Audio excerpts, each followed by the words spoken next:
Yang ni tak boleh lompat, dah pecah. Ni Bojan dah guna ni. Tumit, patah. Tengok ni. Sebab sebelum launching ni, bulan 2026 nak launching produk ni, habis-habisan testing, baiki apa yang perlu. Majoriti yang order dengan Bojan datang gudang Bojan mempunyai masalah yang sama. Anak cucu, anak autism, super ganas kat sofa. Sakit. Sebab tu kena test. Okay, ni kan paling lemah. Ni bahagian paling lemah. Kalau L, sini tak ada lengan, geng. Tengok ni. Ni tak ada lengan. Okay, tak ada lengan. Bahagian paling lemah. Dekat sini. Sisi sini. Tu mayat. Belakang sikit. Belakang sikit. Oyatnya belakang sikit. Okay. Okay, bahagian paling lemah. Tu, tengok Kak Mochi. Ni bahagian paling lemah. Tengok ni, geng.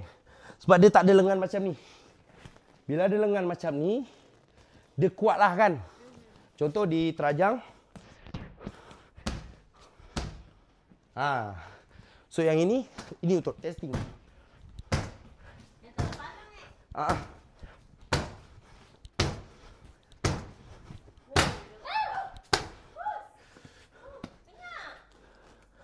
Mana patah?